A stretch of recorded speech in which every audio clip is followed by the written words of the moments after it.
Oke, assalamualaikum warahmatullahi wabarakatuh. Selamat pagi para bisnis. Apa kabar? Jumpa lagi di channel kami Contoh Bisnis, guys.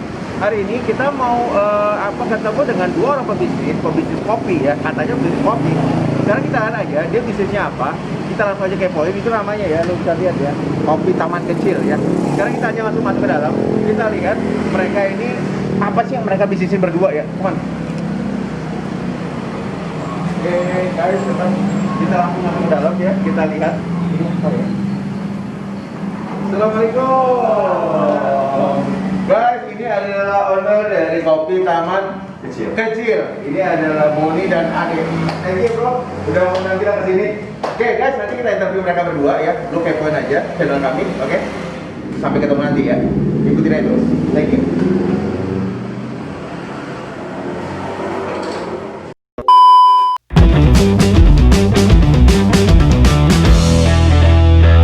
Assalamualaikum warahmatullahi wabarakatuh. Semangat pagi para bisnis. Apa kabar? Jumpa lagi di channel YouTube kami Contoh Bisnis, guys. Hari ini sebelum kita mulai, tolong like dan subscribe dan jangan lupa klik loncengnya sebelah kanan, lo klik ya. Karena kenapa? Ketika lo klik, lo akan mendapatkan informasi terupdate terus tentang para pebisnis hanya di Contoh Bisnis. Oke, guys, hari ini langsung saja kita datengin suatu tempat bisnis dan kita bertemu dengan dua orang pebisnis yang masih muda, milenial kayaknya nih ya. Oke, kita langsung tanya aja ya. Ini siapa mereka berdua ya? Assalamualaikum bro. Oke, nama lo siapa? Boni ya? Boni. Oke guys, ini Boni dan ini Ade ya? Iya. Oke, jadi Boni dan Ade. Guys, ini adalah dua orang pria pebisnis ya. Dia bisnisnya apa? Langsung aja kita tanya-tanya lagi. Oke, bro, sekarang lu berdua nih ya, nanti gantian aja. Siapa yang mau jawab silahkan gitu ya. Tapi jangan rebutan ya, satu-satu aja ya. Oke. Gue mau tanya latar belakang lu berdua nih, masing-masing. Lu sebelum bisnis, lu latar belakangnya apa sebelumnya, sebelum bisnis? Mungkin Boni dulu deh, boleh. Sebenarnya bukan sebelum berbisnis ya. Oh, karena okay. sampai sekarang pun gue masih kerja. Wah, Gitu. lu masih kerja berarti, oke. Jadi background gue, ya gue karyawan swasta. Oke. Gitu. Oke. Nah, kalau ada nih. Jadi lu karyawan swasta sampai sekarang masih ya. Tapi nanti gue tanya ya, kenapa lu mau bisnis? Oke, ada pertanyaan buat lu nanti. Oke, Dek, gimana Dek? Sama sebenarnya. Bekerja swasta juga. Oh, masih kerja sekarang? Iya. Oh, guys, keren nih. Mungkin kalau bedanya sama Boni adalah gue memulai beberapa mencoba-coba usaha dari dulu gitu udah mulai. Tapi untuk yang punya partner dan ibaratnya benar-benar di dalemin ya, yang ini nih. Gitu. Oh, baru yang ini ya. Yang ini. Tapi sebelumnya lu juga bisnis juga, udah jalanin ya. Jadi lu berdua dua-duanya masih kerja artinya? Iya. Sampai saat ini sih alhamdulillah. Keren guys. Nah ini baru ketemu ya. Ini keren loh. Yang lain biasanya kalau gue tanya mereka udah full di bisnis, tapi mereka berdua masih bekerja, tapi mereka mau berbisnis. Nah pertanyaan gue gini, kenapa lo mau bisnis? Sambil kerja kenapa mau bisnis? Apa nggak cukup memang di karyawan? Sebenarnya lebih ke arah passion ya. Passion, oke. Passion. Jadi kita kerja, ya udah kerja, tapi di lain sisi kita juga pengen ada bisnis juga nih, sampingan. Gitu. Nah kebetulan ketemunya sama si Ade. Kenapa ketemunya sama si Ade? Dia tahu nih gue, kenapa bisa ketemu ya? Backgroundnya itu, gue sama Ade tuh teman dari kecil. Oh, teman dari kecil. Jadi teman dari SD. Oh, SD. Teman dari SD, SMP, ya. SMP. SMA ya. SMA bisa. Kuliah juga. Kuliah bisa, tapi masih ketemuan ya. Masih sempat reuni ketemuan. Nah, baru habis lulus kuliah, mulai nih kita ada usaha lah. Oke. Oh, sebelum ini juga lu ada usaha juga belum ya? Dulu. Iya. Oh, tapi ada partner yang lain. Oh, ada lagi juga yang lain ya. Oke, sekarang gue tanya, berarti lu kan passion nih, Dek ya? Boni, lu kan punya passion. Nah, sekarang pertanyaan gue gini, emang enak kolaborasi bisnis? Kenapa nggak mau sendiri gitu? Lu ada pertimbangan apa sih bisnis dengan kolaborasi itu? Sebenarnya dengan partner? Justru gini, karena kita sama-sama backgroundnya karyawan. Oke. Jadi lebih ke arah kayaknya harus butuh partner nih. Gitu. Nggak mungkin ngerjain sendirian. Oke.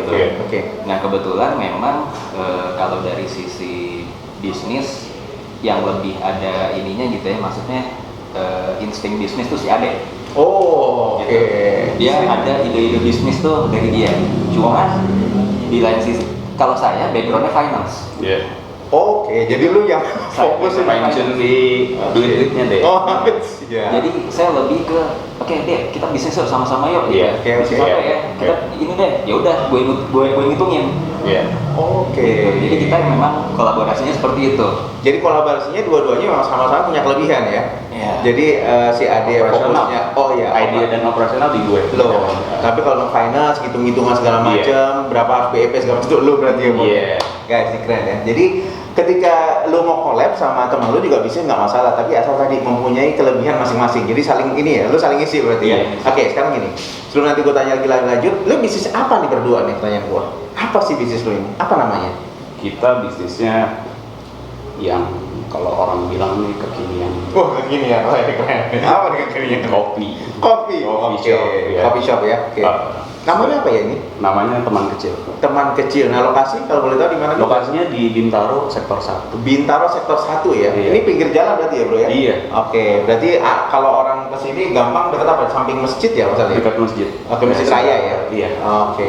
Nah, sekarang gini, lu baru bangun ini jalan bisnis ini berdua sama Boni berapa lama? Ini kalau Teman Kecil ini udah umurnya tepat di Oktober ini 1 tahun. 1 tahun. Oke.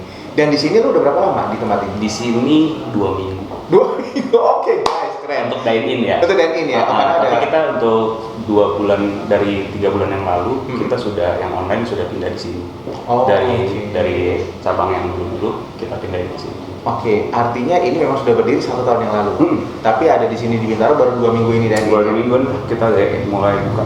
Oke, nah sekarang gini, gue mau tanya gini. Sebetulnya pada saat PSBB kayak begini ya, lu pasti, gue nggak tahu, lu pengaruh nggak sih, kena nggak sih bisnis coffee shop ini? Kalau yang kita rasain sih sebenarnya lumayan minim karena gini. Lumayan minim. Iya, karena Maksudnya minim apa nih? minim impactnya. Karena yang besar itu kan di PSBB yang pertama ya. PSBB pertama itu kalau boleh cerita kita juga cukup struggle. Maksudnya saya rasa semua coffee shop struggle lah. Gitu. Oke. Dan kita memunculkan beberapa ide yang untuk bisa bertahan waktu itu. Gitu ya. Survival mode lah. Udah pindah ke survival mode. Nah, ketika mulai melihat market gitu ya, kira-kira kayaknya udah bisa, ada beberapa udah mulai dine in, kebijakan juga sudah mulai lumayan kasarnya menguntungkan untuk para pengusaha lah ya, gitu ya. Menurut kami, ya kami mengikuti kebijakan itu juga, dan itu jauh lebih minim impactnya dibandingkan awal. Kalau awal tuh bener-bener ya bisa ngerasain nol lah, beberapa hari nol. Dari omset lu sampai zero gitu ya. Iya. Tapi nggak minus lu ya? Zero berarti nggak minus berarti dong? Enggak ya? Alhamdulillah enggak. Alhamdulillah enggak ya. Soalnya di dalam sana ada juga yang berdarah-darah soalnya. Iya. Sampai minus juga. Oke, nah sekarang gini. Lu sekarang jualnya apa nih, Bon? Di sini coffee shopnya apa sih yang apa ya? Yang hitsnya apa sih? Khasnya di sini apa kopinya, produknya? Kita yang paling yang paling laris itu kopi susu sahabat. Kopi susu sahabat. Iya. Apa tuh? Beda ini apa? Emang kelebihannya apa? Kita sebenarnya punya 2 produk misalnya. Oh, cuma ada 2 produk? Enggak, maksudnya untuk kopi susu. Oh, kopi susu. Kita punya 2 produk. Yang pertama ada tadi kopi susu sahabat, yang Kopi dari sahabat. pertama kali kita buka memang itu kopi susu kita gitu ya. Dengan biji kopi house blend gitu ya. Oh, biji kopi house blend. Nah, Oke. setelah berjalan kita terus R&D lah ya, mencoba, kita juga melihat maksudnya kompetitor seperti apa, gitu ya, pelajarin. Mulailah kita melirik ke single origin. Jadi untuk memberikan sebenarnya mengentertain para customer yang pengen kopinya lebih strong gitu kan. Nah, ya kita buatlah satu produk baru nih. Sebenarnya baru sebulanan nih buat nih. Oh, baru sebulan ini ya? Iya. Oke. Si produk itu kita keluarin gitu kan. Karena memang sejujurnya kopi Teman Kecil tuh di customer ini sudah lumayan bagus di kopi susu sahabat. Contohnya kayak banyak kan ya orang tuh takut ngopi. Misalnya wah gue takut sakit lambung. Iya benar.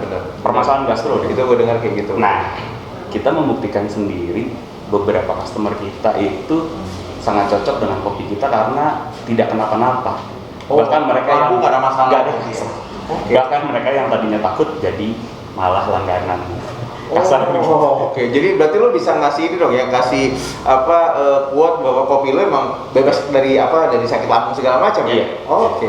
Keren. Nah sekarang gini, Bon, gue mau tanya kisaran harga kopinya di sini paling murah berapa, paling tertinggi berapa, Bon? Harga minuman kali Ya, ya? minuman. Kayak cuma jualan. Oh, hanya minuman ya? Iya. Nggak ada makanan, nggak ada ya? Makanan ada. Makanan ada. Oke, minuman aja dulu deh. Minuman berapa? Minuman tuh kita kisaran 15 sampai 25 aja ya. 15 tertinggi 25 ya? 25. Oke lah guys, masih oke lah sama kantong anak-anak milenial lah, masih masuk lah ya 15-25. Kopi-kopi yang daripada kita kopi ke yang warna itu ya, yang mahal itu di mall, ini di sini ya keren lah. Oke. Nah sekarang gue tanya lagi, kalau minuman makan juga ada di sini? Ada. Makan apa di sini yang disiapin di kopi teman? Kecil.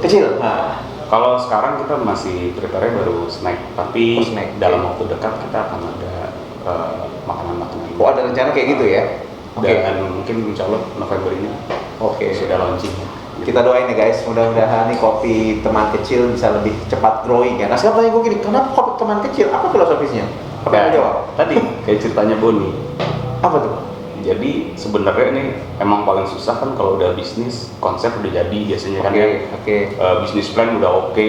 Wah itu kan semua desainnya paling inilah ya, menyenangkan diskusi kayak gitu ya. Tapi yang terakhir biasanya paling susah nyari nama kan. Begitu di googling, oh udah ada. Atau misalnya beda tipis lah apa gitu. Iya. Gitu. Nah cuman ada sebenarnya nih pernah juga kita menemukan brand ini, namun kayaknya sudah tidak aktif gitu loh. Kami lihat. Tapi kalau kita filosofinya adalah memang karena historinya. Karena gue sama Boni memang temenan dari kecil.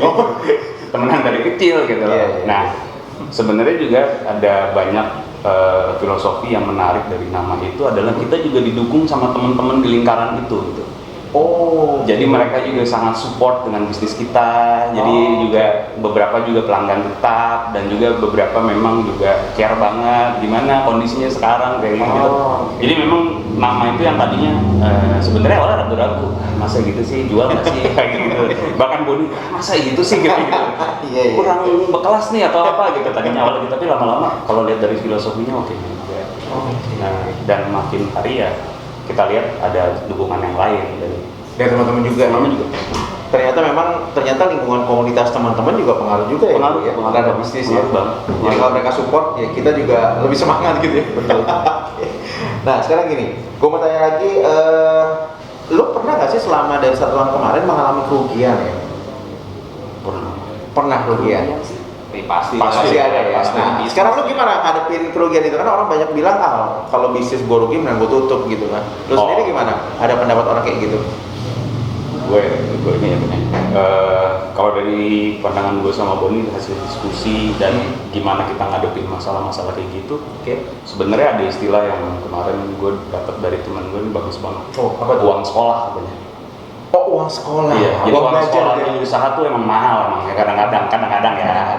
Jadi karena orang kalau mungkin yang belum terjun ke dunia usaha kan biasanya mandangnya wah rugi nih susah apa gitu ya. Tapi ketika kita lebih dalam justru yang menarik adalah posisi itu gitu. Dimana kalau memang ini dalam keadaan rugi gimana sih cara bangkitnya?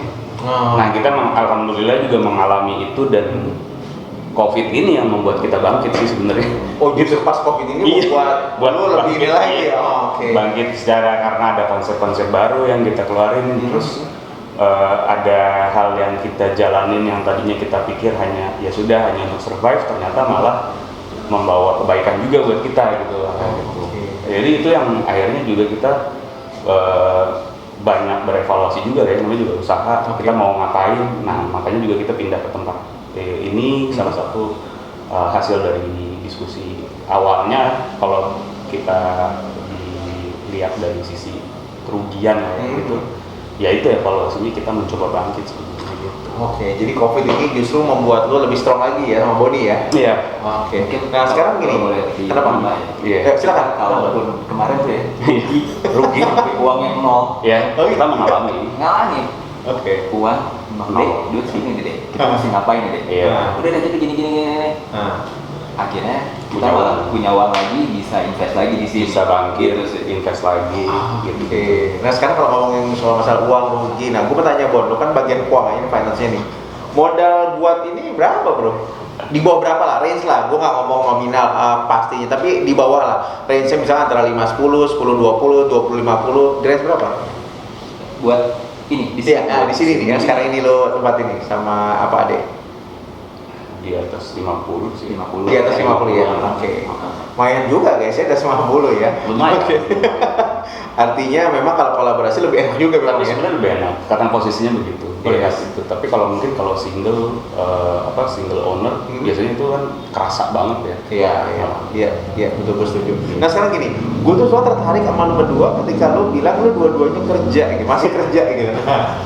Gue tadi mikir karena selama ini yang gue tanya semuanya udah gak kerja. Nah lu, kayak gue harus tanya gini, gimana lu bagi manajemennya, waktu, time manajemennya gimana? Karena orang bilang, ya orang kalau bisnis lu masih kerja pasti gagal lah, lu nggak ngecek kok segala macam, lu nggak full di sana. Nah, lu kasih saran buat teman-teman mungkin para pebisnis juga masih kerja ya. Itu cukup jawab kayak tadi kalau boleh nambahin dulu. Pertama, kenapa kita partneran? Salah satunya yang mungkin orang belum lihat adalah we are sharing the risk sebenarnya. Bukan cuma sharing capital. Orang kan melihat sharing capital kebanyakan. Setelah gue sama Boni 6 bulan lah, gue melihat bahwa Bon ternyata kita tuh, gue merasa tertolong. Risk gue tidak 100%, risknya Boni juga tidak 100%. Nah, baru kita ngomongin tentang pembagian. Nah ini yang kalau bahasanya mungkin klise banget ya, komunikasi. Komunikasi. Bener, karena gini, sometimes ada masa-masa di mana kita berdua juga nggak bisa ada, gitu kan. Duanya sibuk, Boninya sibuk. Nah tapi di situ pasti yang paling penting adalah gue harus ngabarin kayak Bon, minggu ini gue ternyata ada dinas keluar kota nih gini. Wah gue juga hektiknya di kantor, tapi gue bisa datang lah, gue sempetin. Nah yang kayak gitu sih, karena biar gimana juga ketika kita punya bisnis nyelupin itu lebih bagus. Maksudnya kita ikut di situ segala macam, walaupun sistemnya udah jalan, kita pun harus terus monitor. Itu juga pelajaran buat kita lah dari setahun itu, bahwa emang perlu banget lah. Gitu. Dan lu bisa running berdua ya, ini masih kerja tetap running sampai sekarang. Alhamdulillah. Kan bisa jadi inspirasi juga buat teman-teman kan, ketika ada coba, aduh gue masih kerja nih gimana? Nah lu lihat ya guys, ya lihat nih berdua nih ya, Boni dan Ade ya, lu bisa lihat mana dia makin sukses, makin wah pokoknya makin gede, makin buka cabang. Nah sekarang gue gini, rencana lu 5 tahun ke depan, ya gue mau tahu ada grand design apa sih, bisnis ini mau seperti apa nih, kopi teman kecil ini? Grand design pertama mungkin gue sharing dulu secara konsep marketing dan ini ya. Maksudnya semua pengen bisnisnya jadi besar. Setuju. Kalau yang pertama kita nomor 1 kita nggak mau muluk di pusatnya, kita bisa eksis terus. Dan tetap bisa melayani, memuaskan customer kita baik atau yang sudah lama ya, itu yang nomor 1. Jadi sampai kapanpun 5 tahun. Yang kedua, kita sebenarnya memang sudah banyak opportunity untuk kolaborasi, untuk pembukaan cabang dan yang lain sebenarnya. Jadi kita sebenarnya juga kita memang lagi prepare. Sebenarnya dari setahun lalu kita memang sudah melihat itu, tapi mungkin ini akan kita fine tune lebih lagi sampai 2021. Karena menarik juga, karena ada beberapa juga yang datang ke kita. Mungkin membuat brand itu lebih sulit kan.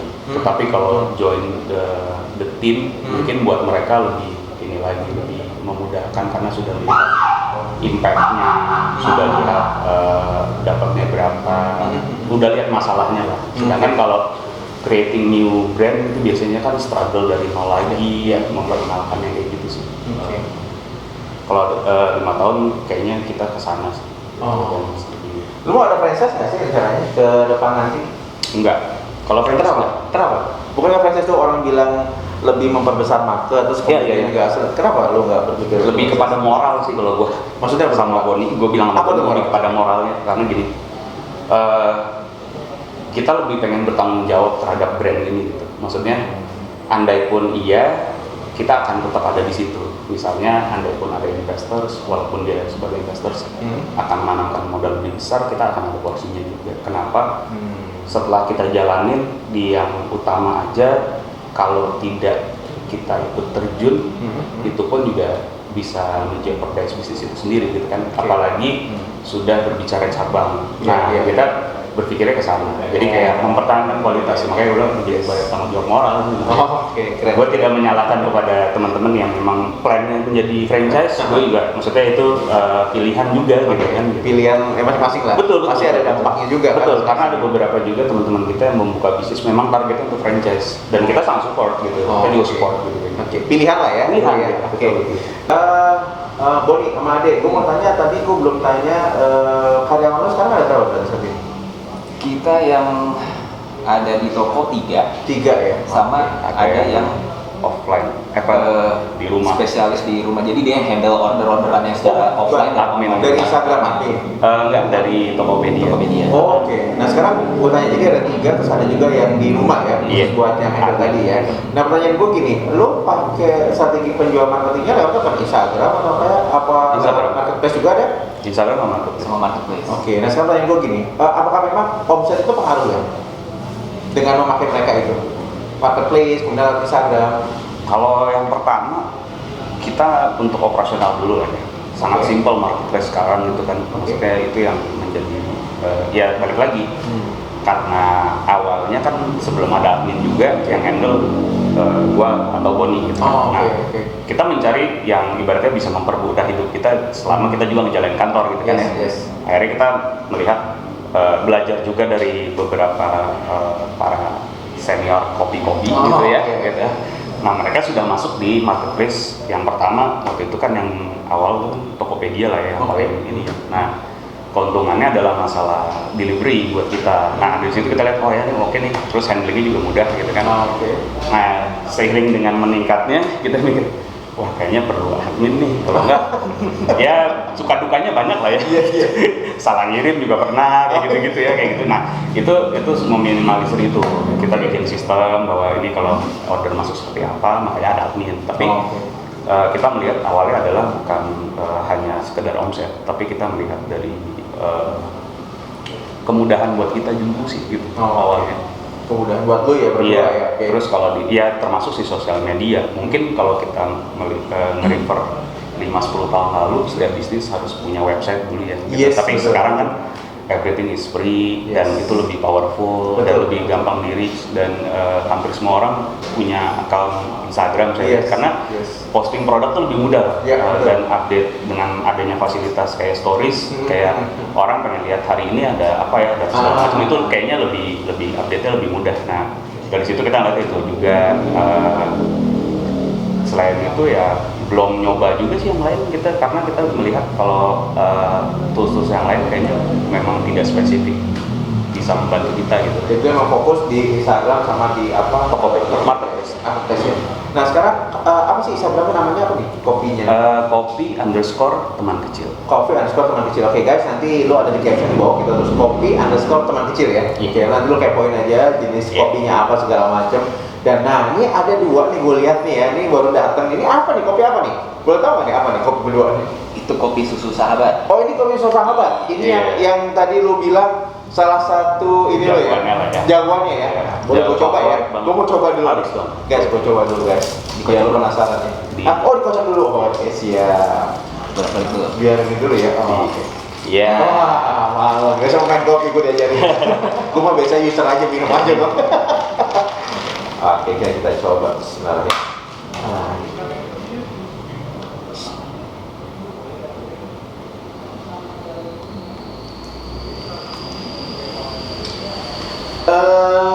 Enak. Guys, ini jadi soft ya. Jadi nggak terlalu manis. Kopinya susunya juga dapet ya. Gua tadi kopi juga oke. Ini pakai kopi apa bro?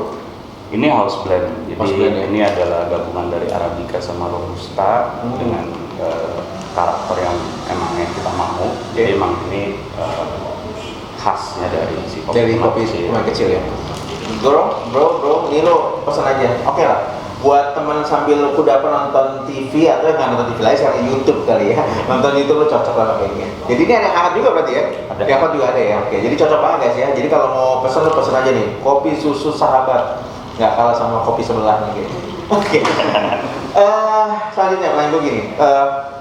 Lo kan tadi udah bilang grand design dari lo punya bisnis seperti apa, lo punya sama adik berdua, terus kemudian Lu kan sekarang udah ada 3 karyawan nih, berarti lu kan membantu program pemerintah sebenarnya. 3 plus 1 ya tadi dia bilang ya. Lu merasa saat ini udah sukses belum sih lu berdua lah? Siapa yang jawab sekarang? Dengan bisnis lu sekarang ini lu udah merasa, dan kalau lu belum ataupun sudah, apa kriteria sukses buat lu? Ini sih kalau dibilang sukses kayaknya belum. Oke. Kita masih di tahap Masih awal-awalan. developing terus. Nah sekarang kriteria sukses apa? Untuk seorang Boni dan Ade, apa kriteria lu? Lu dianggap Boni ada suksesnya. Apa kriteria sukses lu? Mungkin ini ya, kalau kita awal-awal sih memang gue sama Ade tuh cita-citanya gini sih. Kita bisnis tidak hanya buat kita berdua, tapi kita juga untuk orang-orang yang kita pekerjakan. Oke. Cita-cita kita itu sih. Gitu ya, Menyerap kita lebih banyak lagi sih sebenarnya sebenarnya intinya. gitu. Tenaga kerja, menyerap tenaga kerja. Berarti itu kriteria sukses buat berdua ya? Iya, betul. Ingin menyerap sebanyak-banyaknya tenaga kerja. Iya. Oke, guys, keren ya. Karena memang ternyata untuk semua orang yang gue interview rata-rata sama bro. Iya. Mereka juga pilih gitu. Sukses gue adalah banyak memberikan manfaat buat banyak orang sehingga orang bisa ya dapat nafkah lah gitu dari sini. Salah satunya dari sini. Karena yang itu nggak begitu berbatas kalau kita lihat. Karena ketika kita ngomongin banyak cabang itu tuh kriterianya masih banyak. Tapi kalau dalam satu cabang pun kita, maksudnya traffic kita makin hari makin meningkat terus segala macam, otomatis kan yang nggak boleh turun adalah pelayanan. Iya. Nah kita berpikir otomatis kita juga tidak bisa ibaratnya mengeksploitasi para pegawai dengan roster yang salah segala macam, pekerjaan waktunya mereka jadi terlalu capek. Nah salah satu hal yang paling gampang ya itu kan pasti sudah membawa profit ya, kita tambahkan saja di operasional gitu kan, nggak akan itu. Oke, itu aja nih. Nah sekarang gini, masalah pelayanan nih. Namanya bisnis ini kan lu bisnis produk dan jasa jatuhnya ya, dua-duanya ada ya. Gimana lo training lo punya tenaga kerja staff lo supaya bisa berikan servis yang terbaik buat orang yang datang ke sini, dan itu gimana lo? Lo ada training khusus nggak sih buat mereka supaya mereka ada apa mungkin sapaan khusus gitu kan? Ada tuh biasanya di tempat lain tuh siapa wah ini loh kayaknya. Sebenarnya mau ke sana, maksudnya gini, cita-citanya ke sana. Oh ada juga lah. Cita-citanya memang ke situ, karena kita pikir kan seperti kayak Boni bilang, selain menyerap banyak, kita juga pengen punya karakter gitu, dimana orang tuh nyaman datang bahwa memang merasa terlayani gitu. Nah hal-hal itu sementara ini masih kita develop berdua aja. Apa yang kita rasain kayaknya kalau di satu tempat A kalau datang dilayani seperti ini nggak enak ya, gua nggak mau di tempat kita kayak gitu. Jadi kita juga berdasarkan experience lu ya. Experience juga. Lu datang kemana tuh ataupun teman-teman, karena itu kan paling enak ya, paling tajam gitu. Bilang, wah gua kemarin tempat lu tapi gini. Sorry ya gitu. Nah itu kita perbaikin terus. Oke, karena itu penting banget ya bro ya. Karena buat bisnisnya penting ya itu. Pasti. Oke. Nah sekarang pertanyaan gue selanjutnya, apa sih arti keluarga buat lo berdua bro? Dan kemudian bentuk supportnya seperti apa terhadap bisnis lo ini? Ini agak dalam memang pertanyaan. Berat.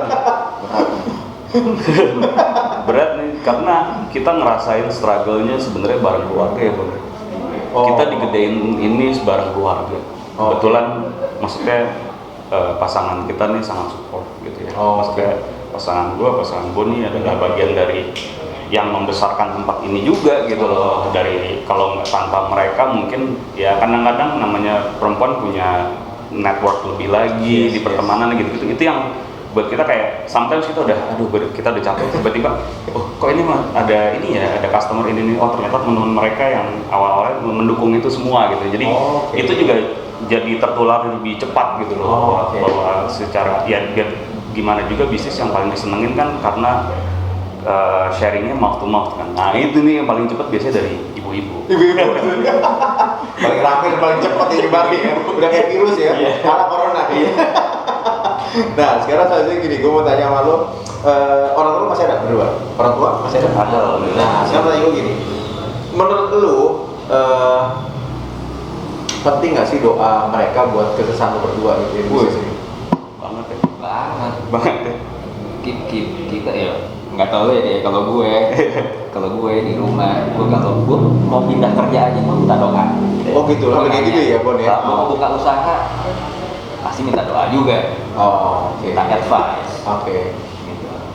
Pasti ada juga begitu lah ya. Sama, ketika yang kayak kita waktu itu ngobrol, ketika awal yang pertama kali kita buka, hal yang ngebooster kita tuh walaupun kita capek karena kita sambil kerja nyiapin bisnis baru gitu. Itu dia cerita gitu, gue dari rumah bokap nyokap, terus mereka excited banget dan mendoakan gitu. Itu kayak ibaratnya kayak boosternya yang nggak kebayang berarti pakai apapun deh mas. Booster batin soalnya. Iya. Ya gue juga waktu kita pindah kita dapat blessing dari orang tua gue, malah waktu yang tempat kedua balikan dari orang tua gue gitu kan. Terus gue bilang Bon gini-gini mereka support banget. Bahkan yang waktu di Parigi waktu pertama kali, jadi kita sebelum ini kan ada cabang di Parigi ya. Dua cabang. Akhirnya kita tutup, kita buka di sini aja. Nah itu ketika memutuskan itu sebenarnya adalah survival mode juga ya tadinya membuka cabang itu supaya mempertahankan income gitu kan. Nah ketika memutuskan itu pun mendapat dukungan dari orang tua gua gitu waktu itu. Terus gua bilang wah ya udah alhamdulillah. Padahal kita juga pada saat itu juga lagi merasa ancur-ancuran juga gitu kan. Gitu. Jadi artinya dukungan orang tua dan doa tuh luar biasa ya. Banget. Dan itu yang pasti membuat lo sampai dengan sekarang masih tetap survive sampai sekarang. Iya. Oke, thank you. Nah sekarang pertanyaan terakhir, gue mau nanya, terserah lo berdua kalau siapa yang mau jawab. Lo kan juga lagi growing nih gitu berdua bisnis lo, karena kan baru 1 tahunan kurang lebih. Lo kasih advice dong sih kepada teman-teman juga yang baru mau mulai bisnis, apa sih yang mereka siapkan tip-tipsnya supaya mereka mengurangi kegagalan mereka gitu? Silakan tipsnya. Kegagalan sebenarnya gue lebih seneng jangan cerita gagal sih. Gagal tuh memang semua aspek harus pelajari. Tapi gini, kalau emang niat, kasarnya emang yang nomor satu yang nggak bisa dirubah adalah emang harus komit gitu. Istiqomah gitu. Jadi bisnis itu harus komit ya berarti satu. Komit dimana kalau emang niat berbisnis ya fokus dulu. Maksudnya walaupun sambil kerja kita kemarin juga harus pintar-pintar bagi waktu untuk fokusin persiapan, jalan segala macam. Nah sebenarnya kalau dilihat kita juga sempat maju mundur mencoba beberapa ide gitu ya. Itu akhirnya bisa dieksekusi karena kita pun juga yakin gitu. Dan memang yang terakhir mungkin pesan yang paling dasar, ya udah kalau emang udah mau jalanin gitu. Kalau masih setengah, aduh janganlah kayak gitu. Jadi itu tips lo ya, salah satunya lo komit. Kita kemarin sih gitu. Maksudnya banyak gitu sih bro, sama berani dan nekat sih bro. Nah berani dan nekat ya. Nekat juga penting banget sih. Kita kalau dulu nggak nekat, kayaknya nggak jadi Kalau modal gimana bro? Kan orang bilang, aduh gue nggak ada modal, gue nggak bisa bisnis. Menurut lo gimana? Kalau menurut gue nggak tahu ya, ini dari bisnis apapun ya, kita ngomong apapun ya, kopi ya. Iya, apapun sebenarnya modal itu menurut gue capital itu bisa gue taruh di nomor 2. Maksudnya gini, yang gue ketemu juga masalah capital tuh banyak jalannya gitu. Ya boleh, dia sebagai orang keuangan juga beberapa gue diskusi gitu. Sebenarnya sebuah bisnis bisa jalan tanpa duit lo atau misalnya lo membantu orang. Karena gue juga menemukan beberapa temen gue ini punya capital tapi benar-benar udah nggak bisa membagi waktunya gitu. Nah kadang-kadang ada orang yang punya ide nggak ada capitalnya, cuman belum ketemu aja. Kadang-kadang gitu kan, cuman gitu aja. Jadi kalau urusan modal kadang-kadang jangan takut juga untuk melihat modal besar kecil, karena sometimes yang paling penting balik lagi konsep. Kalau konsepnya belum mateng, yang tadinya idenya capital kecil bisa beleberan gitu, bisa jadi gede lagi gitu kadang-kadang gitu, karena nggak tahu mau kemana kan gitu. Mungkin dibilang modal itu relatif lah ya. Bisa dibilang relatif. Tapi itu bukan harga mati yang harus awal gua punya sekian baru bisa jadi bisnis, enggak ya berarti ya? Enggak ya, itu salah satu yang gue lihat sekarang juga dengan pandemi mode ini banyak teman-teman yang berhasil home industry itu kan menurut gue tidak modal bicara besar capital gitu kan. Yang ada di rumah pakai semua ya. Alatnya pakai dari rumah langsung ya. Boni, Ade, thank you banget ya. Lu udah ngasih satu inspirasi, lu udah ngasih pencerahan juga, dan gua doain kita dari Islam Total Bisnis, semoga bisnis lu kopi teman kecil sukses ya. Terima kasih. Nah, kalau udah sukses, lo kabar lagi nanti kita interview lagi ya. Dan yang pasti gue salut sama lu masih kerja tapi masih jalan bisnis. Karena gue dulu pernah kerja jalan bisnis, gue berantakan. Tapi lo keren. Oke, selesai baru berdua ya, semakin kompak dan pokoknya omset lu makin oke lah dan bisa banyak bantu banyak orang ya. Oke, guys, thank you banget ya, lu udah nonton hampir setengah jam lebih ya. Mudah-mudahan lu dapat insight dari apa yang kita obrolkan hari ini dan pasti banyak yang akan lu dapetin. Jadi di masa pandemi ini buat teman-teman yang saat mungkin PHK, lu kena kena krisis, ya lu nggak usah khawatir. Yang penting lu tetap fight buat hidup lu tetap cari informasi kayak Boni sama Ade, lu cari kolaborasi sama temen lu, networking lu harus bagus juga sehingga lu bisa ketemu orang dan pas lah lu bisa jadi bisnis. Oke, thank you banget teman-teman, sampai ketemu lagi di sesi yang berikutnya. Assalamualaikum warahmatullahi wabarakatuh. Selamat pagi para bisnis.